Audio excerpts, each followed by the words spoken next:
اچھا یہ اتنا کلپ وائرل ہوا ہے نا کہ میں گھر میں ہوا ہوں, میری چھوٹی بچی کہہ رہی ہے ابو طاغوت کسے کہتے ہیں؟ ابو طاغوت کسے کہتے ہیں؟ کسی نے میم بنائی ہے کہ خلیل الرحمان قمر صاحب کی تصویر لگائی ہوئی ہے.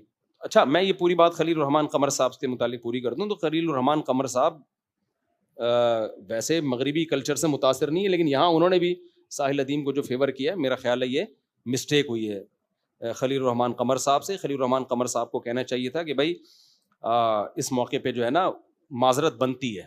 2 لفظ معذرت کے بول دیتے اسی وقت کیا جاتا تھا یار, تو کیا جاتا تھا, اور خطا بھی ہوئی ہے, میں سمجھتا ہوں کہ اس میں غلطی بھی ہے. 2 لفظ معذرت کے بول دیں, بھائی یہ جاہل کا لفظ میں نے ذرا سخت کہہ دیا, تو جاہل کے بجائے ہمیں کیا کہنا چاہیے تھا, کم علم کہنا چاہیے تھا, یہ نالج نہیں ہے, اس طرح کے الفاظ کہہ دینے چاہیے تھے.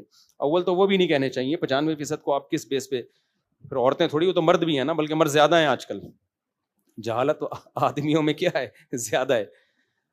تو خلیل الرحمان قمر صاحب بھی ابھی تک وہ ان کے کلپ آ رہے ہیں ساحل ادیم ہی کو وہ فیور کرنے ہیں, تو ٹھیک نہیں, میں نہیں سمجھتا کہ اس موقع پہ فیور کرنا چاہیے. اور یہ ساحل ادیم کی انسلٹ مقصد نہیں ہے, غلطی مجھ سے بھی ہو سکتی ہے, کسی سے بھی ہو سکتی ہے.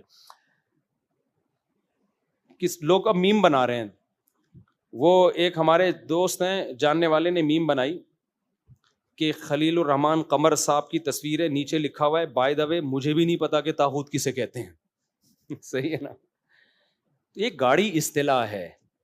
طاغوت کا مطلب کیا ہے؟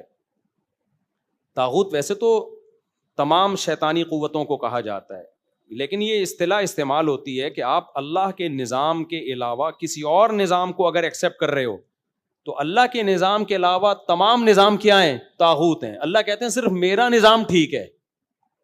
تو یہ بات درست ہے, لوگوں کو پتا ہونا چاہیے بھائی صرف نظام کس کا درست ہے؟ اللہ کا. جو اللہ کے نظام کے علاوہ کسی کو بھی مانتا ہے نا دل سے, وہ طاغوت کو مانتا ہے. لیکن یہ جو اس طرح عام طور پر طاغوت کا لفظ استعمال کر کے نا, اس سے میسج غلط دیا جاتا ہے. میسج یہ دیا جاتا ہے کہ آپ کے ملک میں جو سسٹم چل رہا ہے بہت سارے قوانین غیر شرعی ہیں, تو اب آپ ان غیر شرعی قوانین کو بدلنے کی اس طرح سے کوشش کریں کہ وہ بدلیں گے نہیں اور ملک کا بیڑا غرق ہو جائے گا. بھائی غیر شرعی قوانین ہمارے ملک میں بہت زیادہ ہیں, لیکن آپ اس سسٹم کو تبدیل کرنے کے لیے پازیٹیو وے میں بھی کوشش کر سکتے ہو. تعلیمی نظام کو آپ فوکس کرو, یونیورسٹیاں بناؤ, اسکول بناؤ. یہ ایک دم سے نظام اکھڑ کے چینج نہیں ہو جائے گا. تو اس کا حل یہی ہے کہ یونیورسٹیاں, اسکول, کالجز اچھے لوگوں کے ہاتھ میں جائیں, تاکہ تعلیم حاصل کر کے وہاں سے ایک اچھی قوم تیار ہو. بیوروکریسی میں اچھے لوگ جائیں, فوج میں اچھے لوگ جائیں, عدلیہ میں اچھے لوگ جائیں. یہ 3 ادارے تو ہیں جو ملک کو چلا رہے ہوتے ہیں. بالکل وہی کام کرنا پڑے گا جو یہودی نے کیا ہے امریکہ میں 50 سال پہلے. وہاں کے ماہرین کہتے ہیں یہودیوں کی امریکہ میں 50-60 سال پہلے 2 ٹکے کی ویلیو نہیں تھی, کوئی پوچھتا بھی نہیں تھا. یہودیوں نے کیا کیا, ایجوکیشن پہ اور بزنس کو فوکس کر کے ہر شعبے میں اپنے لوگ ڈال دیے, ہو کے بھی پورا امریکہ انہوں نے کیپچر کر لیا ہے. یہ نہیں کیا شدت پسندی کے بس ایک لفظ لے کے پکڑ گئے اور یہ نظام بدلو, یوں کرو. بھائی آپ کے پاس نظام بدلنے کا جب تک کوئی سوٹیبل پیکج نہیں ہے تو نظام بدلنے کی باتیں کرنے پر گورنمنٹ کی طرف سے کوئی پابندی نہیں. لوگوں تمہیں پتا ہے, میں ایک بات کرنا چاہتا ہوں. لوگوں نے کہا ہمیں پتا ہے.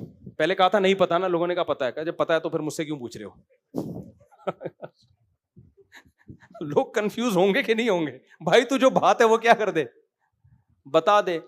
تو اگر مجھے کسی لفظ کا مطلب نہیں پتا, آپ کو کسی لفظ کا مطلب نہیں پتا, تو ہمیں چاہیے سیدھا سیدھا اس لفظ کا مطلب ہم بتا دیں. بھائی طاغوت اسے کہتے ہیں, یہ ایک چیز ہے جو جتنی بھی باطل قوتیں ہیں, کسی بھی سسٹم کو آپ مان لو دل و جان سے, تو یہ کیا ہے؟ طاغوت پر ایمان ہے. یہ سرکشی ہے یہ بھی. تو یہ ہمیں اس کو فوکس کرنا چاہیے, بس اتنا کافی.